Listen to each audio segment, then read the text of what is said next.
Okay, trying to start a micro farm on my 1 acre. A little progress video. The last couple of times we were talking about how the getchipdrop.com dropped a whole bunch of wood chips on my property, and I spread them around as much as I could with a lot of other stuff going on. And then we have pumpkins, watermelon, and cantaloupe growing. You can see how red my face is. It's definitely at around 100 right now here in San Antonio. That combined with, a regular job, and I'm in college now, so not a lot of time to really focus on getting this going. But I'm trying. Yeah, putting as much as I can in the mornings and evenings. So just now, I spread a few more wood chips. You can see the pile is slowly digging into it, starting to spread. We bought a rake today, a mulching rake.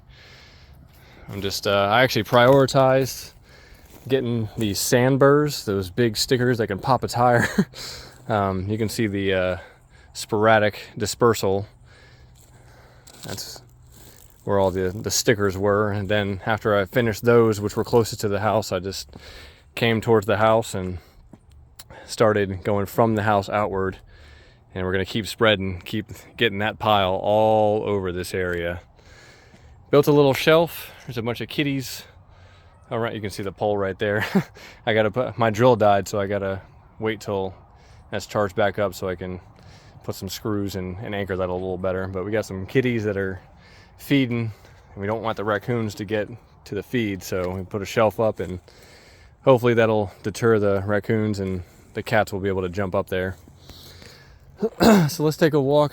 I forget which video it was. It might have been the very last one, but I had put some chips, the cedar looking chips. I don't know if they're actually cedar or they just look like it, but I put them down on top of this mound that has pumpkins growing, and I seeded right in the middle of these little holes that I made, 1, 2, and 3 there. And this mound, of the mounds that are on this side of the property, this one's doing the best, and this one was planted last, so I'm seeing some merit to putting down these wood chips on these mounds. It's doing pretty well. That one looks like it got trampled. I don't know what happened to that. Let's see. I don't know, maybe he's just trying to break through. We'll just let nature take its course.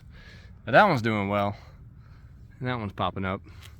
So it's pretty good. And once they start growing out, which I'll show you, the first pumpkins I planted, those leaves are starting to get real big, and putting down some chips around it is probably going to be real helpful for the leaves and stems not touching the ground and getting all soggy or anything else happening to them.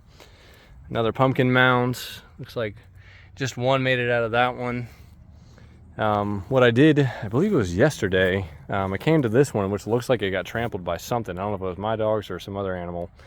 I put 3 more seeds in there, the last of my Big Mac seeds, Big Mac's pumpkins. So after these, no more Big Mac's pumpkins to plant. We'll get a little bit closer to October and put down the jack-o'-lanterns, and then a little bit closer to put down the smaller ones, the spooky blend. This, I'm pretty sure, is a bunch of growth of cantaloupe. A couple of videos back, I was shocked, and looking at a bunch of seeds that I accidentally put in here into the compost, straight from the middle of a cantaloupe into the ground, and I was throwing compost, but it turns out I was throwing cantaloupe seeds. So a lot of these might just be cantaloupe. I might have to really thin this out. You can see some.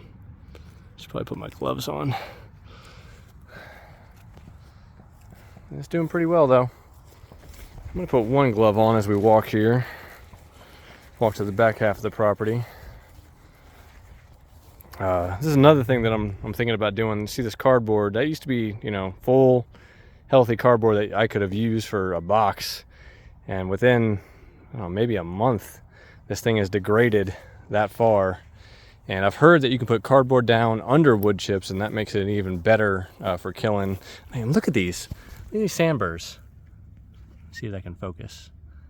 I mean, those things are gnarly, and we got them everywhere in this yard. So I'm really trying to kill those and, you know, help our poor dogs and all the animals that are around here, getting those in their paws, and then us, of course, tracking them on our shoes and getting them inside. We've had them in our bed before, and that's no fun.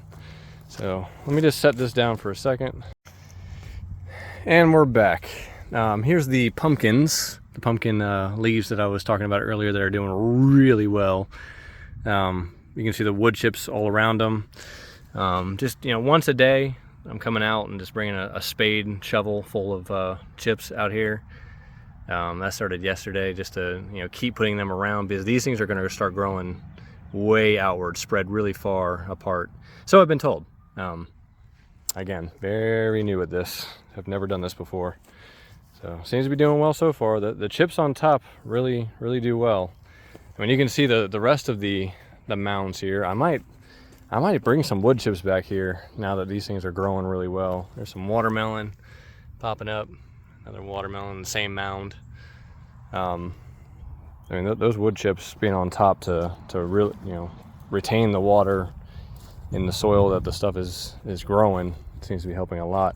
This mound's not growing anything, so I might have to reseed that, maybe throw some pumpkins in there, like the jack-o'-lanterns that we were talking about, getting closer to October. That, I believe, is a watermelon. Pretty sure it's a watermelon. Nope. Is that a cantaloupe? I really can't remember what was back here. I mean, it's a bigger mound, so I most likely put a watermelon there, but I can't remember. Like, here's a smaller mound, and it's definitely a cantaloupe there, but that looks like a very similar leaf, so I don't know. We will find out.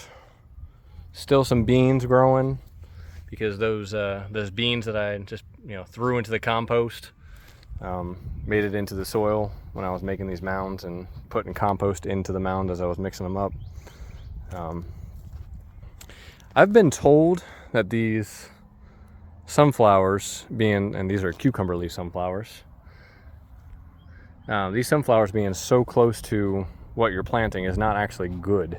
Like, it's good to have them in the area, but not quite this close, because, I mean, so I've been told, the bees will favor going towards these big, you know, bright yellow petals, and they won't pollinate your, you know, whatever you're planting right next to them. So I'm just pulling those out as I walk this each day.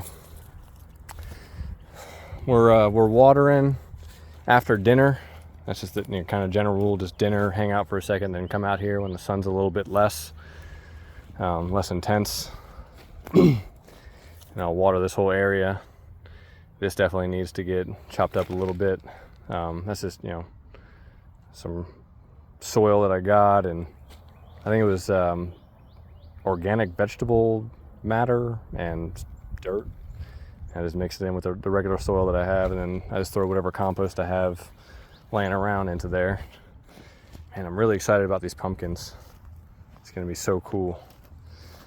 But again, I've said it before, I don't know if those are too close. I mean, those two in particular look real close. I might have to manually, you know, scooch them as they grow, let them go, you know, grow that way and grow that way. We shall see. Here's the watermelon bed that's doing the best. Doing real well. Healthy leaves. I don't see any signs of anything that I need to worry about. So that's good. Pull these grass bits out. No need for those to be in there, taking up the nutrients. Ooh, there's a big old lizard that I don't know if you just saw that on the camera. Trying to turn the camera around here. 1 second. So apparently I can't turn the camera around when I'm videoing. I can only stop it, turn the video camera around, and then keep going. So thanks for watching. I think that this video went better. Please tell me what you think. I am brand new to this, but I am really trying to make this micro farming, you know, this 1 acre, honestly profitable. at least a little bit to supplement income and maybe even change part of what I do each day to commit to doing more of this. That's what I truly want. So hopefully I get better at making these videos for you. And if you have any suggestions, please put them in the comments. I will read them. And I mean, at this scale, obviously I'm so small that you know, I'm going to see every comment and I'm going to see every view. You know, I'm checking every day. So please, yeah. So comment, like and subscribe. No shame in asking for that. I would really like to do this, and these videos, I believe, as much videos as I have watched about the same kind of stuff, I think that this is a good way to enter into that same conversation, into that industry, particularly here in South Texas, in San Antonio, because I don't see a lot of content like this for this part of the world. So hopefully this helps you, and it's certainly helping me. See you next time.